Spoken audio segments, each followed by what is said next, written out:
مسجد میں رکھیں گے انشاءاللہ، کیونکہ اعتکاف مرد کے لیے صرف مسجد میں ہی ہو سکتا ہے، گھر میں نہیں ہو سکتا، مسجد میں مرد کے لیے اعتکاف مسجد میں، اور صرف رمضان کے ہی مہینے میں ہوگا، سنت اعتکاف صرف رمضان کے ہی مہینے میں ہوگا، اور وہ بھی روزہ رکھ کر ہی ہوگا، ایسا نہیں کہ بغیر روزہ ہو اور رمضان کا مہینہ تو ہو، اعتکاف کی نیت بھی ہو مگر روزہ نہ رکھ سکے تو اعتکاف نہیں ہوگا۔ یہ شرائط ہیں روزے اعتکاف کی شرط، رمضان کا مہینہ، مسجد اور روزہ، یہ تین چیزیں ہوں گی تو اعتکاف سنت ادا ہوگا، ورنہ سنت اعتکاف نہیں ہوگا، نفلی اعتکاف ہو سکتا ہے۔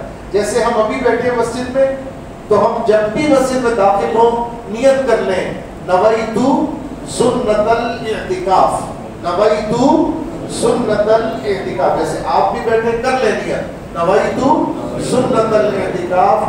جب بھی مسجد میں داخل ہوں، مسجد میں داخل ہوتے ہوئے سیدھا قدم مسجد میں رکھیں، بسم اللہ والصلاۃ والسلام علی رسول اللہ اللہم افتح لی ابواب رحمتک، یہ تو دعا ہو گئی، یہ ترتیب دعا کی، بسم اللہ والصلاۃ والسلام علی رسول اللہ اللہم افتح لی ابواب رحمتک، یہ دعا پڑھ لی۔ اب دعا پڑھیں نویتو سنت الاعتکاف۔ تو اگر بھول سے یا کسی سبب سے کھانا پینا بھی ہو گیا گناہگار نہ ہوں گے، ورنہ بغیر نیت اعتکاف کے جو مسجد کو کھانے پینے کی جگہ بنائے وہ سخت گناہگار ہے، وہ سخت گناہگار ہے۔ تو اعتکاف تین طرح کا ہوتا ہے، ایک اعتکاف ہوتا ہے سنت اعتکاف جو ہم نے بتایا رمضان شریف کے مہینے کی آخری 10 دنوں میں مسجد میں روزے کی حالت میں کیا جاتا ہے، یہ ہے سنت اعتکاف۔ دوسرا اعتکاف ہم نے بتایا جو ہر مسلمان ہر دفعہ مسجد میں داخل ہوتے وقت نیت کر لے، وہ کون سا اعتکاف ہے؟ نفلی اعتکاف، وہ اعتکاف نفلی اعتکاف ہے۔ اور تیسرا ایک اور اعتکاف کی صورت ہے اور وہ ہے واجب اعتکاف۔ واجب اعتکاف، واجب اعتکاف کب ہوتا ہے؟ جب آدمی کسی کام کے کرنے پر منت مان لے کہ میرا فلاں کام ہو جائے گا تو میں اعتکاف کروں گا 3 دن کا، 2 دن کا، 1 دن کا، جو بھی، جیسے وہ روزہ رکھنے کی منت مان سکتا ہے، جیسے وہ 10 رکعات نفل پڑھنے کی منت مان سکتا ہے، جیسے وہ غریبوں میں کھانا کھلانے کی منت مان سکتا ہے، اسی طرح کوئی کام کرنے کی یہ نیت کی ہو کہ یہ کام ہو جائے میرا جائز تو میں 1 دن کا اعتکاف کروں گا، یہ اعتکاف واجب ہوتا ہے، یہ اعتکاف واجب ہوتا ہے۔ اس میں بھی روزہ رکھا جاتا ہے، اس میں بھی روزہ رکھا جاتا ہے، مغرب سے پہلے مسجد میں داخل ہو جائے اور دوسرے دن کی مغرب پڑھ کر فارغ ہو جائے، یہ 1 دن کے اعتکاف کی، واجب اعتکاف کی، منت کے اعتکاف کا طریقہ ہے۔ اور ایک چوتھی بھی قسم ہے اعتکاف کی، ایک چوتھی قسم ہے، وہ یہ ہے کہ جس کا سنت اعتکاف ٹوٹ جائے، جس کا سنت اعتکاف ٹوٹ جائے کسی بھی وجہ سے، تو وہ اس کی 1 دن کی قضا رکھے گا، وہ اس کی 1 دن کی قضا رکھے گا، اور قضا میں بھی مسجد میں رہنا شرط ہے اور روزہ رکھنا شرط ہے، اور مغرب سے پہلے سے لے کر دوسرے دن کی مغرب تک یہ اس کا ڈیوریشن ہے۔ اعتکاف کی قضا 1 دن ہے، اعتکاف کسی کا ٹوٹ جائے تو کیا کرے؟ وہ مزید 1 دن قضا کی نیت سے مسجد میں رہے، اعتکاف کی طرح پورا دن رہے، 1 دن کی مغرب سے لے کر دوسرے دن کی مغرب تک، تو اس قضا کا ادا یا ادائیگی ہو جائے گی۔ تو ہم نے آپ کو اعتکاف کی 4 قسمیں بتائیں، یاد رہیں گی انشاءاللہ تعالی۔ تو جب بھی مسجد میں داخل ہو کیا کریں؟ نفلی اعتکاف کی نیت کر لیں، اور وہ نیت ہے نویتو، یہاں پہ سنت کا جو لفظ ہے وہ سنت غیر موقدہ، جسے نفل بھی کہتے ہیں. یعنی یہ طریقہ تھا اس لیے اسے سنت کہا جاتا ہے. اس لیے سنت کے معنی طریقے کے ہیں. عزیزان گرامی، اعتکاف ایک ایسی عبادت ہے جس میں اتنی حساسیت ہے، شرائط کی اتنی حساسیت ہے کہ میں اکثر یہ بات کہتا ہوں اپنے احباب میں جو معتکف ہونا چاہ رہے ہوتے ہیں، میں ان سے بتاتا ہوں کہ اتنی جس طرح ایک محرم کو احرام میں احتیاط کی ضرورت ہوتی ہے، اسی طرح ایک معتکف کو اعتکاف میں احتیاط کی ضرورت ہوتی ہے. جس طرح ایک محرم کو احرام کی حالت میں جن نزاکتوں کا، جن ضرورتوں کا یا جن معاملات کا خیال کرنا پڑتا ہے، لحاظ کرنا پڑتا ہے، اسی طرح ایک معتکف کو اعتکاف کے اندر بہت سی احتیاط کرنی پڑتی ہے. مثلا جس طرح حالت احرام میں بھول کر احرام کے خلاف کچھ کر دیا معاف نہیں ہوگا، اس کا جرمانہ دینا ہوگا، اس کا جرمانہ دینا ہوگا. محرم کو ایک شخص حالت احرام میں عمرہ کرنے گیا، اب اس نے وہ کام کر لیا جو احرام میں منع ہے. مثلا خوشبو کا استعمال منع ہے، بھول کر لیا، معاف نہیں ہے. روزے میں بھول کر کھا لیا پی لیا، جی یاد ہے نا پچھلا مسئلہ، بھول کر کھا لیا پی لیا، بھول کر جمع، بھول کر صحبت کر لی، بھول کر کوئی ایسا کام کر لیا جس سے روزہ ٹوٹ جاتا ہے. اگر روزہ دار ہونا یاد نہ تھا، بھول کر لیا، اللہ کی طرف سے معاف ہے. اس پہ پکڑ نہیں، قضا نہیں، کفارہ نہیں، کوئی جرمانہ نہیں. لیکن احرام اور اعتکاف یہ تو ایسی عبادتیں ہیں جن میں بھول کر بھی اگر کچھ ہوگا تو اس پر سزا ہے، یعنی اس کا کفارہ ہے. وہ سزا سے مراد اس کا جرمانہ ہے، کفارہ ہے. اور وہ کیا ہے؟ احرام کے اندر اگر بھول کر کوئی کام ہو جائے تو اس پہ یا تو دم دینا ہوتا ہے یا صدقہ، یا دم دینا ہوتا ہے، یا بڑا کام ہو تو دم دینا ہوتا ہے، چھوٹا سا کام ہو تو صدقہ دینا پڑتا ہے. یہ اس کا کفارہ ہے. مگر اعتکاف کا کفارہ بھی نہیں ہے. اعتکاف کا کوئی کفارہ نہیں ہے. اعتکاف میں بھول کر وہ کام کر لیا جس سے اعتکاف ٹوٹ جاتا ہے تو اعتکاف ٹوٹ جاتا ہے، پھر نہیں جڑتا. بتائیں کون سی عبادت نازک ترین ہو گئی؟ اعتکاف کی نا. کتنا حساس ہے یہ معاملہ. اب مثال کے طور پر کیسے؟ مسجد سے باہر اگر قدم نکال دیا بھول کر، یاد نہیں رہا کہ میں معتکف ہوں، اور باہر چلے گئے، پھر یاد آیا، فوراً پلٹے، اعتکاف گیا، اعتکاف چلا گیا. اب کیا کرنا؟ قضا رکھنی، ایک دن مزید رکھنی ہے. اعتکاف تو وہ سنت اعتکاف کا ثواب نہیں ملے گا. ہاں نفلی اعتکاف سے بیٹھ جائے ثواب ضرور ملے گا، لیکن وہ جو سنت اعتکاف ہے وہ ٹوٹ گیا. بتائیے نازک عبادت ہے کہ نہیں ہے؟ حساس عبادت ہے کہ نہیں؟ آپ کہیں گے اتنی کیوں؟ روزے میں نہیں، دوسری عبادتوں میں نہیں، اس میں اتنی کیوں؟ بس جی آپ بھی تو ساری دنیا سے کٹ کر اسے راضی کرنے بیٹھے ہیں نا یہاں پر، تو وہ چاہتا ہے پھر اسی کی طرف توجہ ہو. پھر اس کی چاہت یہ ہے کہ بندہ اسی کا ہو کے رہ جائے. پھر سچی بات ہے وہ چاہتا ہے بندہ انسان بن جائے. اور میں نے بتایا انسان کے معنی کیا ہے؟ انسان کے دو معنی ہیں، یا تو بھولنے والے کو انسان کہتے ہیں یا حد درجے محبت کرنے والے کو انسان کہتے ہیں. انسان کے دو معنی ہیں. ان سے انسان لیں گے تو اس کا مطلب ہے کہ سب سے زیادہ محبت کرنے والا، اور نسیان سے انسان لیں گے تو اس کا مطلب ہے سب سے زیادہ بھول جانے والا. ہم کہتے ہیں بزرگوں نے فرمایا دونوں معنی کو جمع کر دو کہ انسان اسے کہتے ہیں جو حد سے زیادہ محبت کرتا ہے اور بھول جاتا ہے. تو اس کے معنی یہ ہوں گے، عام انسان کے معنی تو یہ ہوئے، لیکن وہ انسان جو اللہ کا بندہ ہے اس انسان کے معنی یہ ہوئے کہ یہ اپنے خالق کی محبت میں ایسا گم ہو جاتا ہے کہ مخلوق کو بھول جاتا ہے. خالق کی محبت میں یہ ایسا گم ہو جاتا ہے کہ مخلوق کو بھول جاتا ہے. تو اللہ یہ چاہتا ہے جب آپ نے دنیا اس کے لیے ترک کی ہے تو پھر دنیا آپ کے قریب نہ آئے.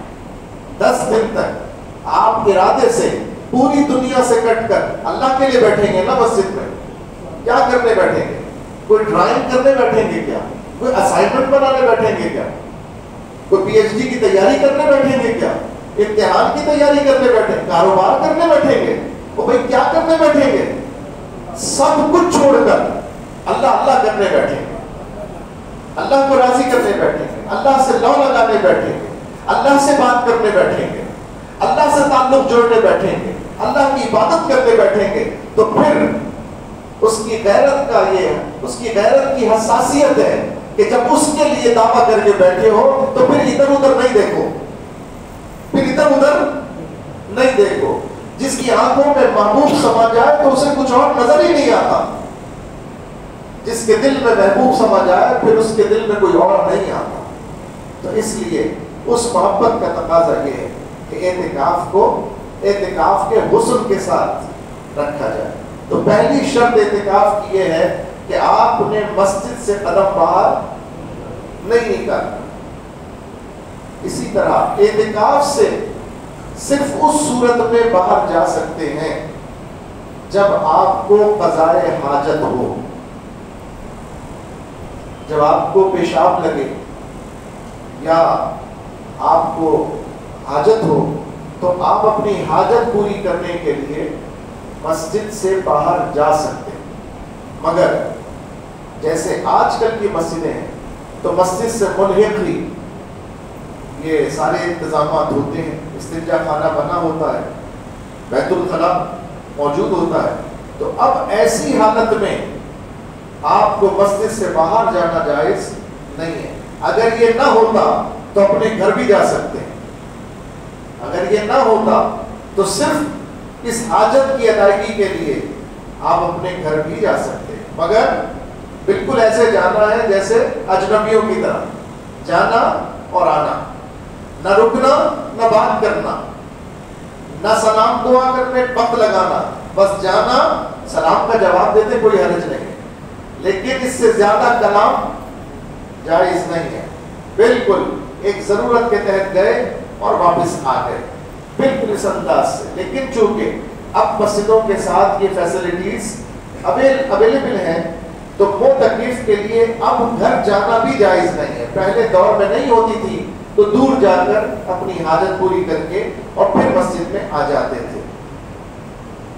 وضو خانہ ساتھ میں وضو کرنے جا سکتے ہیں, بیت الخلا جا سکتے ہیں. مسجد میں جہاں مسجد کی حدود بتا دی جائے گی آپ کو کہ یہ مسجد کی حکمی حدود ہے, یہ مسجد کی شرعی حدود ہے. حکم مسجد تو بہت چیزوں پہ لگ جاتا ہے. اب جتنا بھی باؤنڈری ہے پوری مسجد ہی کہلاتی ہے نا, لیکن اس میں ہر جگہ تو نماز نہیں ہوتی نا. اس میں بیت الخلا بھی ہے, وضو خانہ بھی ہے, چپل رکھنے کی جگہ بھی ہے, سیڑھی بھی ہے. ہر جگہ تو نماز نہیں ہوتی. نماز جس جگہ ہوتی ہے اور جسے ابتدا میں مسجد قرار دیا گیا بنانے والوں نے, وہی مسجد شرعی ہے. تو حکمی مسجد میں نہیں جا سکتے بلا وجہ شرعی مسجد میں رہیں گے. ایسا نہیں ہے کہ لان میں چہل قدمی کر رہے ہیں, ایسا نہیں ہوگا, کیونکہ وہ حکم مسجد میں ہے, مسجد شرعی میں نہیں. یہ فرق یاد رکھیے گا. مسجد کے حکم میں تو پوری باؤنڈری ہوتی ہے, لیکن جس جگہ 5 وقتہ نماز پڑھی جاتی ہے وہ مسجد شرعی کہلاتی ہے. اسی طرح اگر مؤذن ہے, اچھا یہ محراب جو ہے یہ مسجد میں شامل ہے, یہ شرعی مسجد میں شامل ہے, ادھر بھی کوئی معتکف آ جائے کوئی مسئلہ نہیں, روزے پہ اعتکاف پہ کوئی مسئلہ نہیں.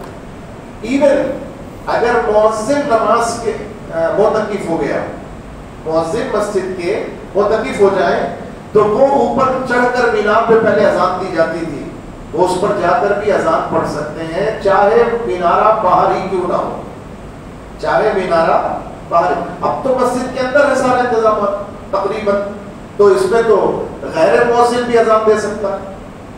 اگر مؤذن صاحب نہیں ہے تو معتکف جا کر اذان پڑھ سکتے ہیں, نعت شریف پڑھ سکتے ہیں, قرات کر سکتے ہیں, یہ جائز ہے, اس میں اعتکاف پر کوئی اثر نہیں آتا. عورت کے لیے اعتکاف کیسے ہے؟ مردوں کا تو مسجد میں ہو جاتا ہے, عورتوں کے لیے گھر میں اعتکاف ہوتا ہے, لیکن ان گھروں میں عورت اعتکاف کر سکتی, ہر گھر میں نہیں کر سکتی, اس گھر میں کر سکتی ہے جس گھر میں کوئی گوشہ مختص کیا ہوا ہو کہ یہ عبادت کے لیے ہے. جس گھر میں کوئی کمرہ, کوئی گوشہ, کوئی حصہ ایسا بنایا ہوا ہو جہاں پورے سال لوگ عبادت کرتے رہتے ہیں, نمازیں وہاں پڑھیں. جیسے بزرگ پہلے ایک جگہ بنا لیتے, وہیں چوکی ڈال لیتے تھے, نماز پڑھنی ہے تو وہیں پڑھنی ہے. برکت بھی کیسی ہوتی تھی نا گھروں کے اندر, ایک کمانے والا ہوتا تھا, 10 کھانے والے ہوتے تھے. اب 10 کمانے والے ہیں تو گزارا نہیں ہوتا. دیکھو برکت اٹھ گئی, بڑے چلے گئے, وہ آثار بدل گئے. تو پہلے گھروں میں جائے نماز کی جگہ خواتین کی, بزرگوں کی مختص ہوتی تھی. ہمارے گھر میں بھی ایک چوکی تھی, والدہ مرحومہ اس چوکی پہ نماز پڑھتی تھی. تو اب والدہ نہیں رہی تو چوکی بھی نہیں رہی. اب تو خیر ہم نے جائے نماز بچھائی فرش پہ اور نماز پڑھ لی. تو مجھے یاد ہے اچھی طرح کہ ہمارے گھر میں بھی ایک چوکی تھی اور وہ ایک جگہ رکھی ہوتی تھی, اور وہیں پہ ہماری والدہ بیٹھ کر اس پہ نماز پڑھا کرتی تھی. تو جس گھر میں نماز کے لیے جگہ مختص ہو, سیپریٹ, پاک تصویروں سے, برائی گندگی سے, اور عام حالتوں میں بچے جا کے وہاں پہ کھیل کود نہ کرتے ہوں, عام حالت میں, اور نمازیں پڑھی جاتی ہوں, گھر کی خواتین وہیں پہ نماز پڑھتی ہوں, تو اس جگہ کو مسجد بیت کہا جاتا ہے. اس جگہ کو مسجد, کوئی بولے نا تھوڑا سا, میں تو 1.5-2 گھنٹے سے بول رہا ہوں, آپ بھی تو کچھ بولے. اس جگہ کو مسجد بیت کا, بیت کہتے ہیں گھر کو, با یا تا, بیت کہتے ہیں گھر کو, مسجد بیت. تو جس گھر میں مسجد بیت ہوگی وہاں عورت اعتکاف کر سکتی ہے, لیکن جس گھر میں مسجد بیت نہیں ہے وہاں پر گھر کی خواتین بھی اعتکاف نہیں کر سکتی. افسوس, بہت سی خواتین مجھ سے پوچھتی ہیں ہم کرنا چاہتے ہیں تو پھر اس کے شرائط کو بھی تو پورا کریں. ہم نے اپنے گھروں میں کہاں چھوڑا, کوئی جگہ چھوڑی ہے؟ بلکہ اب تو ہمارے گھروں میں سینریز لگتی ہیں, تصویریں. سینری نہیں لگتی تو اپنی شادی کی تصویر تو اپنے کمرے میں ضرور لگائی جاتی ہے. اولاد کا معاملہ ہو تو بچوں کی تصویریں لگ جاتی ہیں. اکثر لوگ اولاد ہونے کے بعد اپنے موبائل فون کی جو ڈی پی ہوتی ہے اس پہ کیا لگاتے ہیں؟ بچے کی تصویر لگاتے ہیں. عجیب حال ہے, تصویر سے اتنی محبت ہے اور جو شرط ہے اس کو پورا نہیں کرتے. اب خواہش دل میں ہو, خواہش ہونا اچھی بات ہے, لیکن اس کے لیے شرائط کا اہتمام بھی کرنا چاہیے. یہ حکم میں نے بتا دیا. اگر مسجد بیت سے بھی انہی شرائط میں عورت بلا ضرورت نکلے گی, اعتکاف ٹوٹ جائے گا. یعنی صرف وہ حاجت کے لیے نکل سکتی ہے, واش روم جانے کے لیے ضرورت کے تحت نکلے گی, ورنہ اس کا کھانا پینا سب وہیں پر, کھانے کے لیے باہر نہیں نکل سکتی. یعنی وہ دسترخوان لگا ہوا ہے وہاں پر تو سب کے ساتھ جا کے دسترخوان پہ بیٹھ جائے, نہیں, وہ تنہا اپنا اس کو دیا جائے, یا وہ ان کے ساتھ بیٹھ کے کھا لیا جائے. جہاں وہ بیٹھی ہیں وہاں پہ کوئی ساتھ بیٹھ کے کھا لے, کوئی حرج نہیں. بات کرنا اعتکاف میں منع نہیں ہے, بات کرنے سے اعتکاف نہیں ٹوٹتا, لیکن فضول بات نہیں کرنی چاہیے, بلا وجہ کی بات نہیں کرنا چاہیے. اور بھائی تمہارے بچوں کے کپڑے سل گئے, یہ پوچھنے کی ضرورت نہیں ہے اعتکاف. ہاں یہ پوچھ سکتے ہیں ماشاءاللہ کون سا پارہ چل رہا ہے, کتنا قرآن پڑھا, کتنی تفسیر پڑھی. اب میں آپ کو اپنے گھر کی بات بتاتا ہوں. ہمارے گھر میں بھی ماشاءاللہ جوائنٹ فیملی, میرے بڑے بھائی بھی بیٹھے ہوئے, ہمارے گھر میں 4 بھائی رہتے ہیں، 3 بھائی کی فیملیز ہیں اور ایک میری ہمشیرہ. اب میری ہمشیرہ کی عادت تھی کہ وہ ماشاءاللہ ہر چوتھے 5ویں دن ایک قرآن شریف ختم کرتی. تو میری اہلیہ جو ہے وہ قرآن شریف اتنا تو نہیں پڑھ پاتی، لیکن جتنا پڑھتی ہیں وہ قواعد اور تجوید کے ساتھ پڑھتی ہیں. انہوں نے ایک بہت بڑے بزرگ سے قرآن شریف سیکھا، یعنی ان کے نانا پیر طریقت حضرت قاری مسلم الدین صدیقی رحمۃ اللہ تعالیٰ، انہوں نے اپنے نانا سے قرآن پڑھنا سیکھا. تو ان کا قرآن بہت اچھا ہے ماشاءاللہ. میرے بیٹے کو حافظ قرآن بنانے میں 80% انہی کی کاوش ہے. انہوں نے اس مہینے مجھے بتایا کہ میں نے گھر کی خواتین سے یہ کہا کہ آپ اتنے قرآن پڑھتی ہیں لیکن قرآن صحیح بھی پڑھتی ہیں کہ نہیں؟ اب سمجھیں لاجک کو، ٹیکنیک کو. تو آئے آج اس رمضان کو ہم کوشش کرتے ہیں کہ دیکھیں کہ قرآن ہمارا درست ہے کہ نہیں ہے. بہت پڑھنا بہت اچھی بات ہے، لیکن درست پڑھ کے بہت پڑھنا اچھی بات ہے نا. اگر پڑھنا درست نہ ہو، دیکھیں بعض لوگوں دیکھا یوں چل رہا ہوتا ہے، دیکھا ہوگا آپ نے، بالخصوص خواتین، منہ بند ہے، لب بند ہے، اندر پڑھ رہے ہوں گے دماغ میں. جناب 70 برس بھی پڑھ لیں، 60 برس بھی پڑھ لیں، حضور نے فرمایا نہیں پڑھا لکھا جائے گا. بولیے کیا فائدہ ہوا؟ کتنے قرآن پڑھ لیے؟ یاد رکھیں پڑھنے کا حق یہ ہے کہ جو پڑھ رہے ہیں وہ درست ہونا چاہیے، اور اتنی آواز کانوں میں خود آنی چاہیے، منہ سے اتنی آواز نکلے کہ کانوں میں، اپنے کان میں آنی چاہیے، چاہے وہ نماز ہو، چاہے وہ وظیفہ ہو، چاہے وہ قرآن ہو. اگر اس شرط کے ساتھ نہیں پڑھا، چاہے نماز، چاہے وظیفہ، چاہے قرآن، حضور علیہ السلام نے فرمایا 60 برس بھی پڑھتا رہے گا، نہیں پڑھنا لکھا جائے گا. میرا نہیں ٹھیکا ہے، میرا نہیں فتویٰ ہے، جن کے واسطے سے اللہ نے قرآن دیا ہے انہوں نے فرمایا. اب بتائیں ہم اپنے پہ غور کریں اور اپنے گھر کی خواتین پر غور کریں، بولیے ایسا ہے کہ نہیں ہے؟ تو ہمیں قرآن پڑھنا ہے، مگر ہمیں قرآن درست پڑھنا ہے. آج آپ نے غلطی محسوس کی، اب آپ پر کیا لازم ہے؟ اپنا بھی درست کریں، چیک کریں، اور اپنی خواتین کی بھی توجہ دلائیں گے. گھر جا کے پوچھیں گے کہ بھئی قرآن شریف پڑھنا آتا ہے؟ بولیں گے ابا جان کیا ہو گیا، بھائی جان کیا ہو، کہاں سے کن سے کیا سیکھ کر آ رہے ہیں آپ، کن کی صحبتوں میں بیٹھنے لگ گئے، اب ہمارے قرآن پر شک ہوگا. نہیں جناب، قرآن پہ شک نہیں ہو رہا، ہم تو کہہ رہے ہیں تلاوت قرآن درست ہے کہ نہیں ہے. ہم تمہیں سیدھی راہ دکھانا چاہتے ہیں. وَرَتِّلِ الْقُرْآنَ تَرْتِیلًا، قرآن نے کہا قرآن کو خوب ٹھہر کے پڑھو، جلدی میں نہیں پڑھو، غلط نہیں پڑھو، درست پڑھو.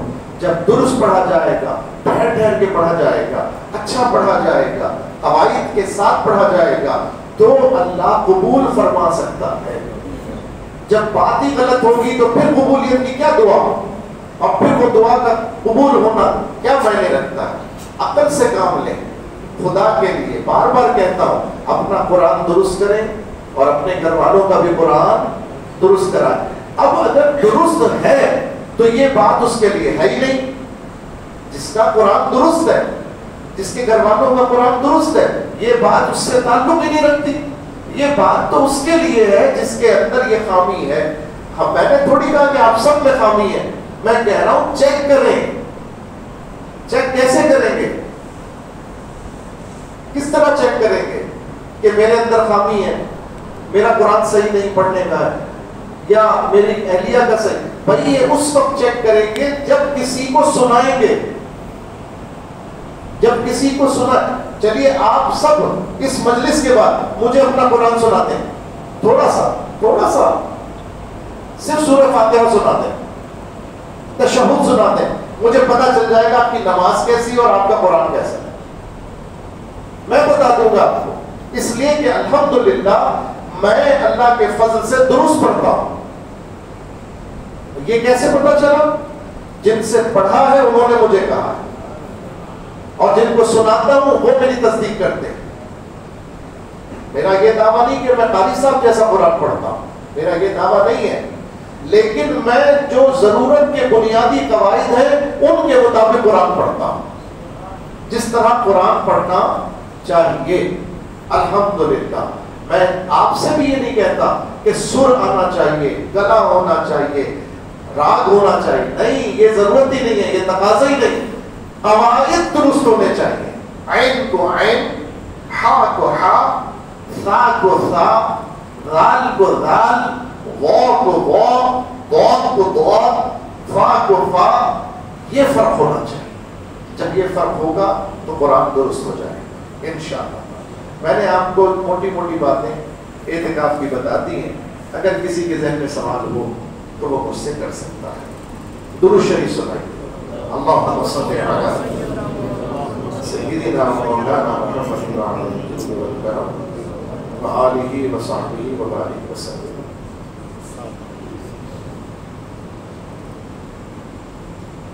سوال یہ ہے کہ ایک شخص مسجد میں بیٹھا موبائل پر تلاوت کر رہا ہے کسی دوسرے شخص کے پیچھے، تو کیا اس میں قرآن شریف کے لیے پیٹھ ہوگی؟ جی نہیں، لیکن ادباً اس کو اس پش سے ہٹ جانا چاہیے، لیکن حکم نہیں ہوگا وہ، کیونکہ موبائل کا حکم مجلد قرآن کے حکم میں نہیں ہے، موبائل کا حکم قرآن کے حکم میں، ہاں موبائل پہ تلاوت کا حکم قرآن کی تلاوت کا ہی ہے، لیکن موبائل اٹسیلف قرآن نہیں ہے۔ تو قرآن کے ادب کا فرمایا گیا یہ قرآن۔ اب جیسے موبائل کو تو بغیر وضو بھی چھو لیتے ہیں، موبائل کو تو، مگر قرآن کو لا یمسہ الا المطہرون، اس کو وہی چھوتے ہیں جو پاک ہوتے ہیں، اللہ نے فرمایا۔ ظہر، مغرب اور عشاء کی فرض نمازوں کے بعد سنتوں سے پہلے وظائف پڑھنے سے کوئی حرج تو نہیں، یہ بڑا اہم مسئلہ ہے۔ اکثر لوگوں میں یہ بات دیکھی گئی کہ فرض نماز کے بعد دعا کے بعد بھی وہ وظیفے پڑھ رہے ہوتے ہیں،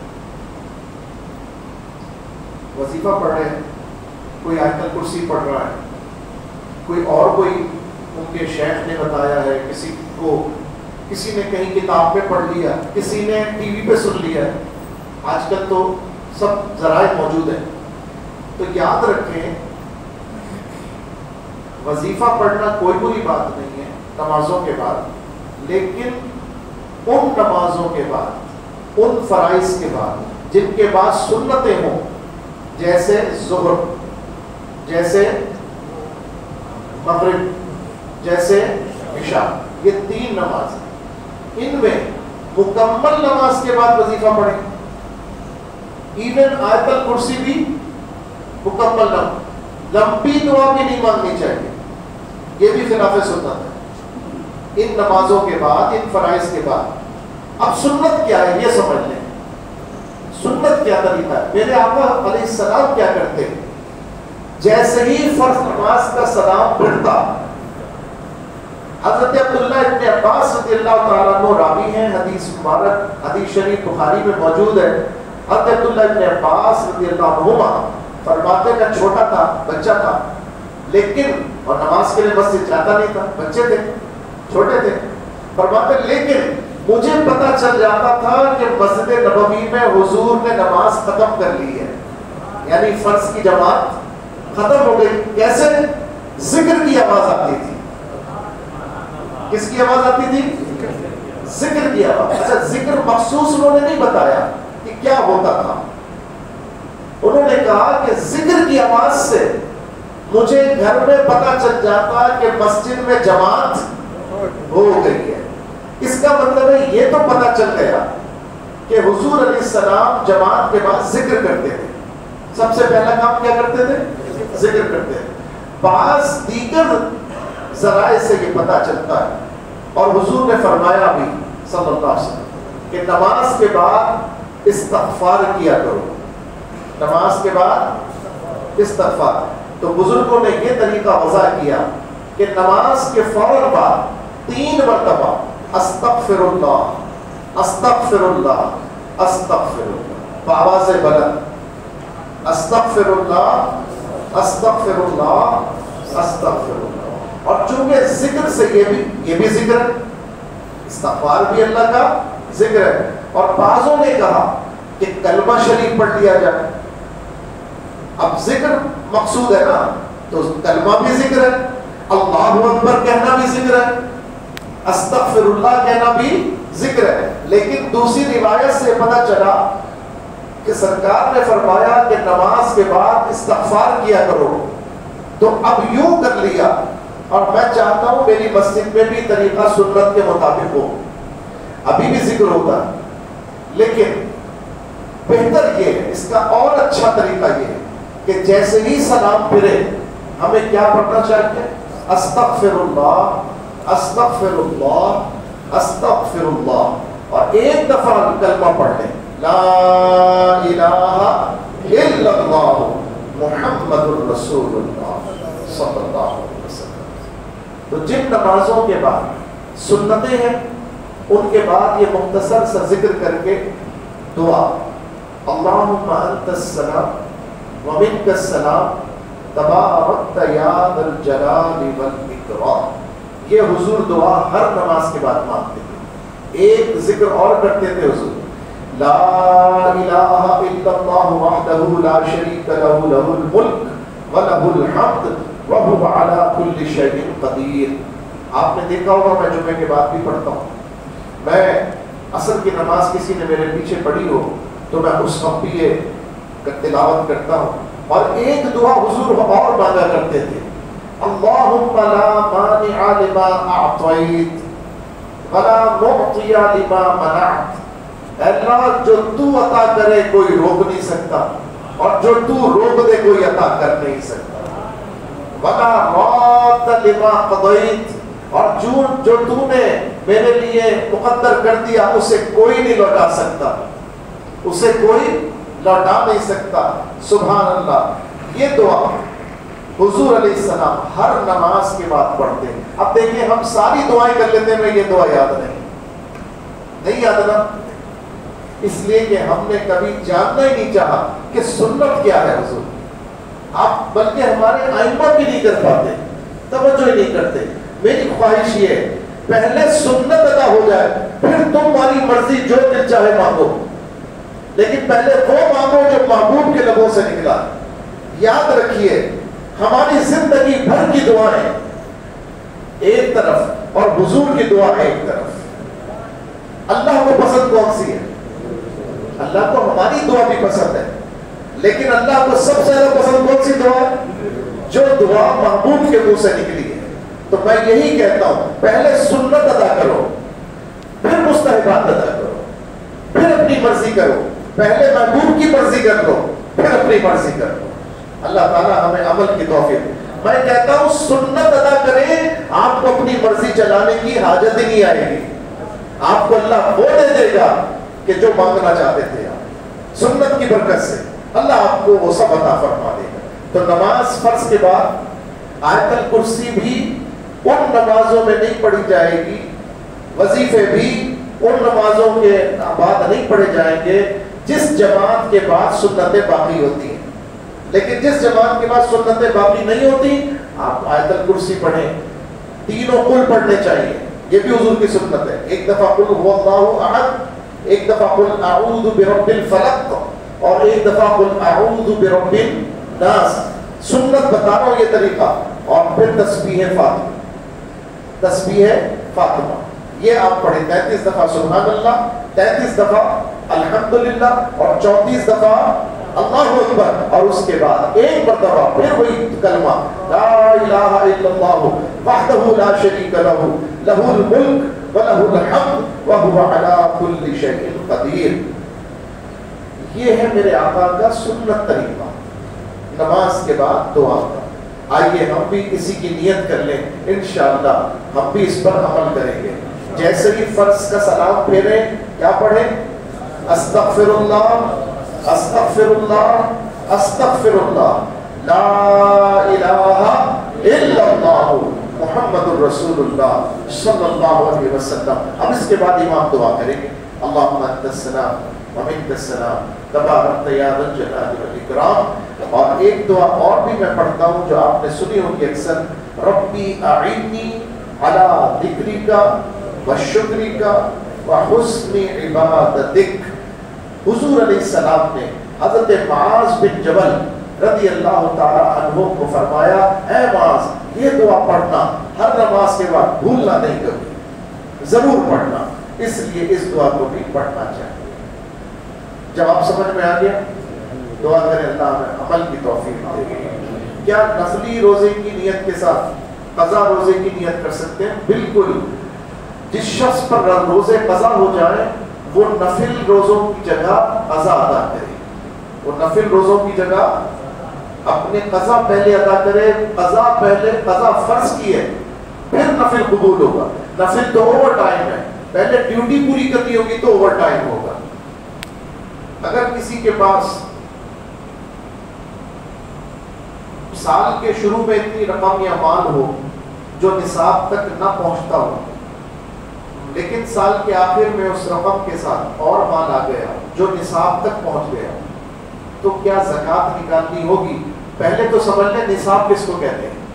نصاب کہتے ہیں کسی بھی شخص کے پاس، کسی بھی عورت، مسلم عورت کے پاس، عاقل بالغ مرد عورت کے پاس 7.5 تولہ سونا ہو، یا 52.5 تولہ چاندی ہو، یا 52.5 تولہ چاندی جتنے میں خریدی جا سکتی ہے اتنی قیمت، اتنے پیسے.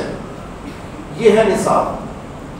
جس کے پاس اپنی ضرورت کے علاوہ ایکسس سیونگ 7.5 تولہ سونا یا 52.5 تولے چاندی یا 52.5 تولے چاندی کی قیمت کے برابر روپے، مثلا 80,000 روپے، مثلا اگر آج 80,000 روپے مثال کے طور ہے تو اس کے اوپر زکوٰۃ 2.5% نکالنا فرض ہے. اچھا سوال یہاں پیدا ہوتا ہے، بھئی میرے پاس 5 تولے سونا ہے لیکن 10 تولے چاندی بھی ہے اور 10,000 روپے بھی ہیں. اب تینوں نصاب کو نہیں پہنچے نا. سونے میں کتنا نصاب ہے؟ 7.5 تولہ. چاندی میں کتنا؟ 52.5 تولہ. اور روپے میں 52.5 تولے جتنے میں خریدے جا سکیں. آج کل کوئی بتا دے تو میں کریکٹ بات بتا دوں. کیا تولہ چل رہا ہے چاندی؟ 1200 روپے تولہ. کسی کو معلوم ہے؟ جی 1200-1300 روپے تولہ ہوگی چاندی. 52.5 تولہ چاندی. بھائی نیٹ پر ابھی چیک کر سکتے ہیں آپ، یہ تو 2 منٹ کا کام ہے. جو جوان جن کے پاس دیکھیں ذرا اور اس کو دیکھ لیں. 52.5 تولہ 52.5 سے ملٹیپلائی کرتے ہیں. 1 تولہ ریٹ لے کر 52.5 سے ملٹیپلائی کریں. چلیں جب تک کر رہے ہیں میں بتاتا ہوں اگلی بات. تینوں نصاب کو نہیں ہے لیکن تینوں میں سے کچھ ہے تو اس پر بھی زکوٰۃ ہے. کیسے زکوٰۃ ہوگی؟ تینوں کو قیمت میں لے کر آ جائیں.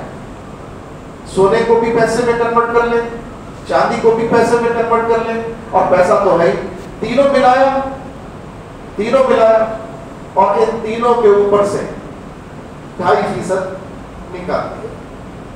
2.5% نکال دیا. یہ زکوٰۃ ادا ہو گئی. یہ ہے نصاب. آج آپ کو کلیئر ہو گیا نصاب کس کو کہتے ہیں؟ کون صاحب نصاب ہوتا ہے؟ جس کے پاس اتنا پیسہ ہو، جس کے پاس یہ مال ہو، وہ صاحب نصاب ہوتا ہے. اس پر زکوٰۃ فرض ہوتی ہے. اور جس کے پاس یہ نہیں ہے تو اس پر زکوٰۃ فرض نہیں ہے. اس پر زکوٰۃ فرض نہیں. بیٹا پتہ چلا 90,142 روپے کا 52.5 تولے چاندی آتا ہے. تو کسی کے پاس 90,142 روپے ہو یا 52.5 تولے چاندی ہو یا 7.5 تولہ سونا ہو تو اگر ایک ایک چیز ہی ہے کسی کے پاس تو اتنا نصاب ہونا چاہیے، یہ حد ہے، اتنا ہوگا تو زکوٰۃ فرض ہوگی۔ مثلا کسی کے پاس صرف پیسے ہیں مگر 80,000 ہے، تو کیا 80,000 میں 52.5 تولے چاندی آئے گی؟ نہیں آئے گی، 90,000 میں آئے گی، تو اس پر زکوٰۃ دینا فرض نہیں۔ کسی کے پاس 50 تولے چاندی ہے اور نہ پیسہ ہے نہ سونا، تو کیا وہ زکوٰۃ دے گا؟ نہیں، کیونکہ زکوٰۃ دینے کے لیے چاندی کا نصاب کتنا ہے؟ 52.5 تولہ، اس کے پاس ہے 51.5 تولہ، 1 تولہ کم ہے تو زکوٰۃ فرض، حتیٰ کہ 52 تولہ بھی ہے زکوٰۃ فرض نہیں ہے۔ سمجھ گئے مسئلہ سمجھ گئے؟ اچھا جی، اب سوال یہ تھا ابتدائے سال میں اور زکوٰۃ دینے کے لیے سال گزرنا بھی ضروری ہے، اتنا عرصہ اس کے پاس وہ چیز ہو، لیکن یہ سال گزرنا پہلی دفعہ زکوٰۃ دیں گے اس وقت ضروری ہے۔ مثال کے طور پر آپ کا سال شروع ہوتا ہے رمضان سے رمضان، رمضان سے رمضان، اب آپ کے پاس رمضان میں تو اتنے پیسے نہیں، یا رمضان میں پیسے آ گئے، اب جمع کرتے کرتے یا رہتے رہتے اگلا رمضان آ گیا، سال ہو گیا، اس میں سے زکوٰۃ نکل جائے گی۔ لیکن اگلے سال آپ کے پاس نہیں ہے پیسہ، پورے سال میں پیسہ نہیں آیا، آیا چلا گیا، آیا چلا گیا، اتنا پیسہ نہیں رہا جو نصاب کی لمٹ ہے، لیکن رمضان کے مہینے میں آ گیا، جس مہینے نکالتے ہیں آپ زکوٰۃ اس مہینے آ گیا، تو جب جو نکالنے والا عادی ہو اس کے لیے سال گزرنا پھر نہیں ہے، جس مہینے میں وہ نکالتا ہے وہ مہینہ آ جائے گا تو اس پر زکوٰۃ دینی ہوگی۔ یہ ہے اس مسئلے کا، سمجھ میں آیا کہ نہیں آیا؟ پہلی دفعہ نکالنے کے لیے پورا سال گزارنا ہوگا، لیکن دوسری دفعہ نکالنے کے لیے سال نہیں گزارنا، جس مہینے نکلنا ہے اگر اس مہینے مال آ گیا اور نصاب کو پہنچ گیا تو زکوٰۃ دینی ہوگی۔ جی، واجب اعتکاف میں روزہ رکھنا ضروری ہے کہ بالکل ہے، میں نے پہلے بتا دیا کہ صرف نفلی اعتکاف میں روزہ نہیں ہوتا، اس کے علاوہ واجب اور سنت اعتکاف میں روزہ لازم ہے۔ اگر من پوری ہونے سے پہلے کوئی اعتکاف کرنا چاہے، ہاں ہو تو سکتا ہے، طریقہ یہی کہ منت پوری ہو جائے تو اعتکاف رکھے، ورنہ اس سے پہلے بھی رکھ سکتا ہے۔ کیا نفل روزہ ایک نہیں رکھ سکتے؟ لوگ کہتے ہیں کہ ایک روزہ اور ملا کر رکھنا چاہیے، اکیلے ایک روزہ رکھنے کی عادت نہیں ڈالنی چاہیے، یعنی کوئی مہینے میں صرف ایک روزہ رکھ لے۔ ہاں اگر وہ سنت اور نفل حضور کے طریقے سے، جیسے کوئی پیر کا روزہ صرف رکھتا ہے تو وہ صحیح ہے، اس کے لیے پیر منگل ضروری نہیں ہے، اس کے لیے اتوار بھی ضروری نہیں ہے۔ کوئی صرف جمعرات کا روزہ رکھتا ہے، یہ بھی سنت ہے حضور کی، رکھ سکتا ہے، اس کے لیے 2 رکھنا ضروری نہیں ہے۔ لیکن یہ جو بعض نفلی روزے ہیں، جیسے عاشورہ محرم کا روزہ، یہ روزہ تنہا نہیں رکھ سکتے، 10 محرم کا روزہ تنہا نہیں رکھ سکتے، یا تو 9-10 یا 10-11 ملا کے رکھنا، صرف اس روزے میں آپ کو ویسے رکھنا۔ لیکن کوئی ہفتے میں کبھی دل چاہ رہا ہے کہ میں ایک روزہ رکھ لوں، پیر کے دن کا، اپنا منگل کے دن کا روزہ رکھ لوں، تو تنہا نہیں رکھے گا، منگل بدھ بھی ملا لے ساتھ میں۔ اگر پیر کا رکھے گا تو تنہا بھی رکھ سکتا ہے، کیونکہ یہ سنت روزہ ہے، یہ حضور کی عادت مبارک، سنت غیر موقعہ۔ عصر سے مغرب کے درمیان زوال کا کون سا وقت؟ عصر سے مغرب کے درمیان زوال کا وقت نہیں ہوتا، مکروہ وقت ہوتا ہے۔ مغرب کی نماز شروع ہونے سے 20 منٹ پہلے کا جو وقت ہوتا ہے یہ مکروہ وقت ہوتا ہے، جس میں سورج پہ شفق آ جاتی ہے، جس میں سورج اپنی شدت چھوڑ دیتا ہے، ڈھل جاتا ہے، اس کو مکروہ وقت کہتے ہیں۔ اور اسی طرح جب سورج چڑھتا ہے، فجر کا وقت جب ختم ہوتا ہے اور طلوع آفتاب ہوتا ہے تو 20 منٹ کا جو وقت ہوتا ہے یہ وقت مکروہ کہلاتا ہے۔ اس وقت میں سجدہ، تلاوت، قرآن شریف نہیں پڑھنا چاہیے، نماز نہیں پڑھنی چاہیے۔ جب یہ وقت گزر جائے اب آپ چاشت کا وقت شروع ہو جاتا ہے، نماز چاشت، اشراق سب پڑھ سکتے ہیں. کیا عصر سے مغرب کے درمیان قرآن شریف کی تلاوت کر سکتے ہیں؟ بالکل کر سکتے ہیں، صرف مکروہ وقت میں نہیں کر سکتے. اور مکروہ وقت کتنا ہے؟ مغرب سے 20 منٹ پہلے، فجر سے 20 منٹ بعد، یہ دو مکروہ وقت. اور تیسرا وقت درمیان میں آتا ہے دوپہر میں، ظہر کے شروع ہونے سے پہلے جو 1 گھنٹہ ہوتا ہے، اس کو دحوہ کبریٰ کہتے ہیں، دحوہ کبریٰ. اور عرف میں یہ مشہور ہے زوال سے، عرف میں یہ مشہور ہے زوال سے، حالانکہ زوال کا وقت ظہر کا وقت ہوتا ہے. اسی طرح نفل نماز بھی نہیں پڑھتے، اس وقت میں نفل نماز بھی نہیں پڑھ سکتے. جی قرآن شریف بھی نہیں پڑھ سکتے. آپ نے پرسوں ہماری جو محفل ہوئی تھی، آپ نے ایک طریقہ دیکھا ہوگا، ہم نے پہلے فاتحہ اثر کے بعد کی، پھر تقریر کی. ورنہ عموماً کیا ہوتا ہے، پہلے تقریر نعت ہو جاتی پھر فاتحہ ہوتی ہے. لیکن چونکہ جب فاتحہ کا وقت آتا تقریر کے بعد تو وہ مکروہ وقت تھا، تو ہم نے قرآن کی تلاوت پہلے کر، فاتحہ پہلے کر.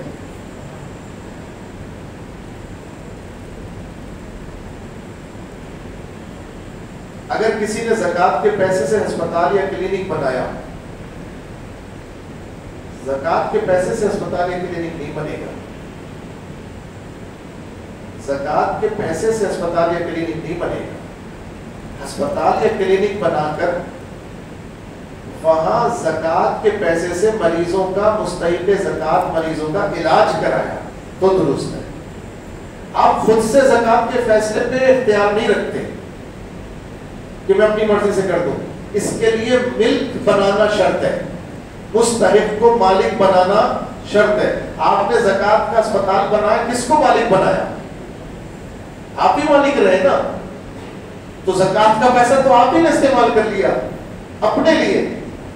زکوٰۃ کا پیسہ مستحق زکوٰۃ کو مالک بنانا لازم ہے، چاہے پیسے کی صورت میں، چاہے سامان کی صورت میں، چاہے دوا کی صورت میں، چاہے اس کی ضرورت کی صورت میں.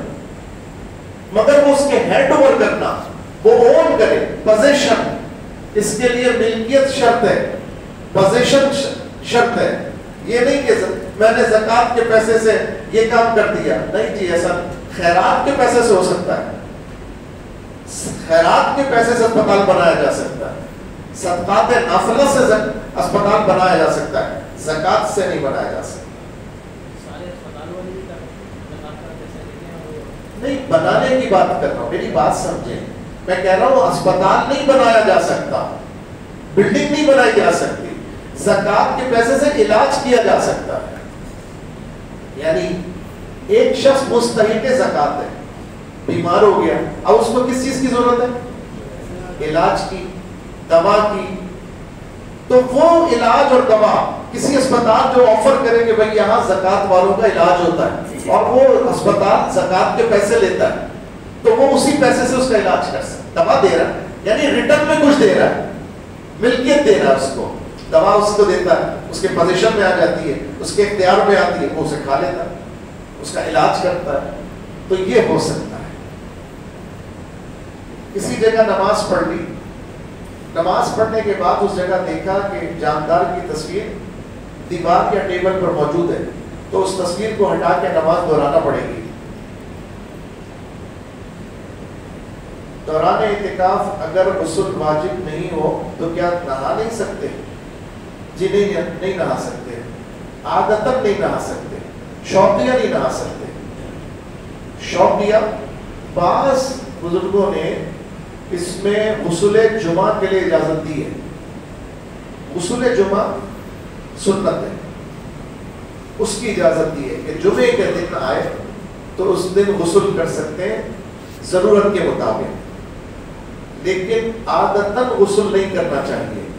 معتکف کو غسل کے لیے مسجد سے غسل خانے جانا درست نہیں ہے، ورنہ اعتکاف ٹوٹ جائے گا. ایک مسئلہ یہاں پر بڑا اچھا اس سے یاد آ گیا.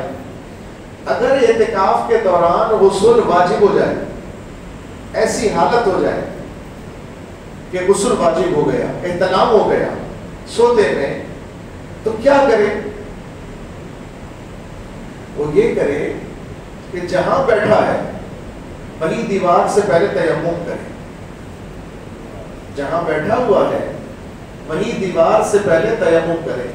تیمم کرنے کا طریقہ نیت شرط ہے. نیت کرے تیمم کی, طہارت کی, اور زمین کی جنس سے جو بھی چیز ہے اس سے تیمم ہو سکتا ہے. زمین کی جنس سے جو آگ میں نہ پگھلے. زمین کی جنس سے تو لوہا بھی ہے لیکن وہ آگ میں پگھل جاتا ہے, اس سے تیمم. ہاں لوہے پر گرد پڑی ہے اور اتنی پڑی ہے کہ گرد واضح ہے تو گرد سے ہو سکتا ہے, گرد سے ہو سکتا ہے, مٹی سے ہو سکتا ہے. ٹائل لگے اس سے بسم اللہ الرحمن الرحیم نیت کرنے کے بعد آپ نے دونوں ہاتھ اس پہ لگائے, اس طرح کر کے دونوں ہاتھ لگائے, اور اس کے بعد اس میں صرف دو فرض ہیں, دو رکن ہیں. ایک چہرے کو مسح کرنا اچھی طرح پورا, بالوں کو, پلکوں کو, ہموں کو اچھی طرح مل کر, پونچھوں پہ, داڑھی میں بھی قلال کر لیں, کوئی حصہ خالی نہ رہے. یہ چہرے کا رکن ادا ہو گیا. اور پھر چاہے تو دوبارہ ہاتھ دوبارہ لگائے, پہلے الٹے ہاتھ سے سیدھے ہاتھ کا مسح کر لیں یا سیدھے ہاتھ سے الٹے ہاتھ کا مسح کر لیں, دونوں جائز ہے. لیکن بہتر ہے کہ پہلے سیدھے ہاتھ کا مسح کریں. کیسے؟ اگر یہ انگوٹھی پہنی ہوئی ہے اسے اتار دیں. وضو میں بھی, غسل میں بھی انگوٹھی اتار دینی چاہیے, کیونکہ بعض دفعہ اتنی ٹائٹ انگوٹھی ہوتی ہے کہ اس کے اندر پانی نہیں جاتا, خشک رہ جاتا ہے. اب آپ نے کوہنی سے لے کر اچھی طرح پورا ہاتھ, انگلیوں کی کروٹیں ہر جگہ, الٹے ہاتھ سے سیدھا ہاتھ اور سیدھے ہاتھ سے الٹا ہاتھ, جناب یہ آپ کا تیمم ہو گیا. یہی تیمم غسل کا ہوتا ہے اور یہی تیمم وضو کا. یہ ہے طریقہ تیمم کا. بیٹھے بیٹھے جس پر غسل فرض ہو جائے, بیٹھے بیٹھے اپنی جگہ جو زمین, دیوار, فرش, کوئی بھی چیز ملے اس سے پہلے کیا کریں؟ یہ تیمم ہوگا. مسجد میں جہاں جہاں چلیں گے تو اب ناپاک نہیں کہلائیں گے. یہ عارضی پاکی ہے, یہ عارضی پاکی ہے. کہاں جانے کے لیے؟ پانی تک پہنچنے کے لیے, غسل خانے تک. جیسے ہی غسل خانے تک پہنچے یہ تیمم ختم ہو گیا, ٹوٹ نہیں گیا, ختم ہو گیا, اس کا حکم اڑ گیا. اب آپ نے غسل کرنا اور غسل کر کے واپس اپنی جگہ پر آ جانا. مسئلہ سمجھ گئے؟ کوئی شبہ تو نہیں؟ جی نہیں, ایک ہی دفعہ, یعنی ایک ہی دفعہ سے. یہ جو میں نے ایک دفعہ کر کے, لیکن اچھی طرح. امامہ شریف کی ٹوپی سر کے اوپر سے نظر آ رہی ہو تو کیا یہ صحیح ہے؟ نماز فاسد تو نہیں ہوگی؟ نماز فاسد تو نہیں ہوگی, لیکن اس کو احتجاج کہتے ہیں. ٹوپی نظر نہیں آنی چاہیے. جیسے میری آپ دیکھیں امامہ شریف, نظر تو نہیں آ رہی, بیچ میں امامہ شریف کا کپڑا. یہ امامے میں اور پگڑی میں کچھ فرق ہوتا ہے. پگڑی باندھتے کسان جو باندھتے ہیں اس کو کیا کہتے ہیں؟ پگڑی جو بھی, اس میں ان کو ٹوپی نہیں ہوتی, وہ تو رومال لیا انہوں نے سر کے اوپر باندھ لیا, تو وہ ہوتا ہے کام کے لیے, سہولت کے لیے سر پہ باندھ لیا. اور امامہ کس لیے باندھا؟ نماز کے لیے, عبادت کے لیے, حضور کی سنت سمجھ کر. تو امامہ کی عزت ہے, امامہ باوقار ہے, اس پہ ٹوپی بھی ہونی چاہیے. بغیر ٹوپی کے کوئی امامہ باندھے درست نہیں ہے, ٹوپی بھی ہونا ضروری ہے, سنت تبھی ہوگی. ٹوپی پر امامہ باندھنا چاہیے, اور ایسے باندھنا چاہیے کہ امامے میں سے ٹوپی جھلکے نہیں, ٹوپی کو نہیں جھلکنا چاہیے. تلاوت قرآن پاک کتنی بلند آواز سے کرنا چاہیے؟ اکثر قرآن خوانی یا مسجد میں لوگ بلند آواز سے تلاوت کرتے ہیں. جی نہیں کرنی چاہیے اتنی بلند آواز سے, اجتماع میں بلند آواز سے نہیں کرنی چاہیے, لیکن تنہا ہو تو بلند آواز سے کر سکتے. اور کم سے کم اتنا تو ضرور ہونا چاہیے کہ اپنے کانوں میں اپنی تلاوت کی آواز آنی چاہیے. مدرسے میں بچے زیر تعلیم ہوتے ہیں، جھوم جھوم کے زور زور سے پڑھ رہے ہوتے ہیں، ان کا حکم تربیت کے حکم ہے، ان کا حکم تربیت کے حکم ہے، انہیں جائز ہے، وہاں پڑھ سکتے ہیں۔ کفارے کا روزہ ادا کرتے ہوئے روزہ ٹوٹ جائے یا جان بوجھ کر توڑ دیا جائے تو پھر کفارہ ہے۔ کفارے کا پہلا کفارہ بھی ابھی پورا نہ ہو، اس میں تو یہ کہ ایک روزہ بھی رہ گیا تو دوبارہ سے 60 کی گنتی شروع ہو جائے گی۔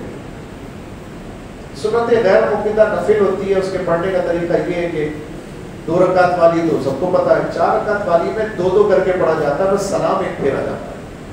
4 رکعت والی کو 2 کر کے پڑھا جاتا ہے، یعنی جس طرح 2 پوری مکمل بس سلام رہ جائے، پھر 2 شروع ہو جائیں گی سنا سے، یعنی اگلی جو 2 ہوں گی وہ سیپریٹ ہے، پہلی جو 2 ہیں وہ مکمل ہے، اگلی 2 مکمل ہے، صرف سلام ایک ہے آخری 4 کے بعد، ایسے پڑھی جاتی ہے سنت غیر موقعہ۔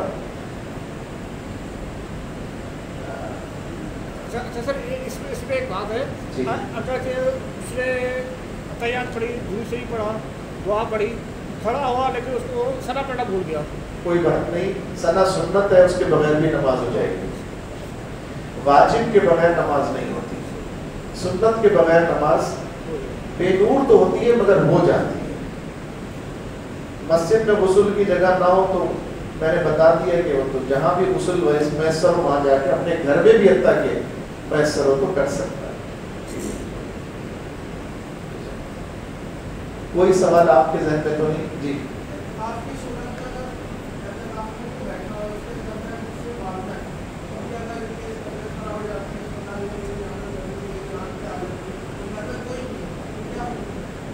اعتکاف تو ٹوٹ جائے گا، ماں کی خدمت ضروری ہے۔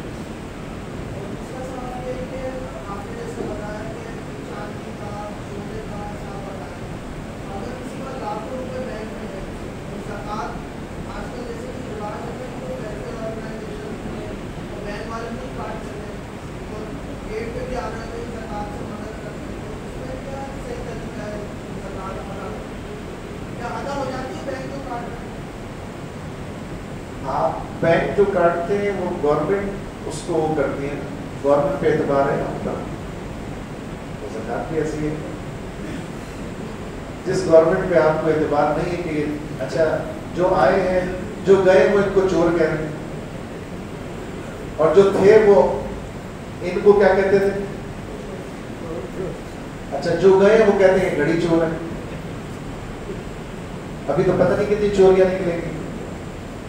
تو گورنمنٹ کے انتظام پر آپ شرعی معاملات کو نہیں چھوڑ سکتے، دنیا کے معاملات تو چھوڑنے مجبوری، ٹیکس وغیرہ تو گورنمنٹ ہی دیکھتی ہے، لیکن شریعت کا جو فرض ہے آپ کا دل مطمئن نہیں ہو یار پتہ نہیں خود کھا گئے ہوں گے، پیپلز پارٹی والے کھا گئے ہوں گے، زکوٰۃ دے دیں شرجیل میمن کے ہاتھ میں، وزیر بن گیا، وزیر بن گیا نا، یہ شرجیل میمن پہ 2 ارب روپے کی کرپشن کا الزام ہے، اس کے گھر سے 2 ارب روپے نکلے تھے، بھول گئے آپ لوگ، اس قوم کا حافظہ ایسا ہی ہوتا ہے، ابھی تو زرداری کے بھی لطیفے بھول گئے سب، جس زمانے میں زرداری صدر تھا دنیا میں سب سے بدنام صدر زرداری تھا، لیکن آج کتنے ہی ناراض شخص کہتے ہیں یار سیاست دان اگر کوئی ہے، دیکھیں ہم تعریف کرنے پہ اس کے بھی مجبور ہیں، ایک زرداری سارے چوروں پہ مارے، زرداری یہ فارسی کا لفظ ہے، یعنی مال رکھنے والا، اس کا تو نام ہی مال رکھنے والا، مال پہ قبضہ کرنے والا۔ اس کا باپ کون تھا معلوم ہے آپ کو؟ سینما کا ٹکٹ بیچتا تھا بلیک میں، حاکم علی زرداری، رافضی ہے یہ شیعہ ہے۔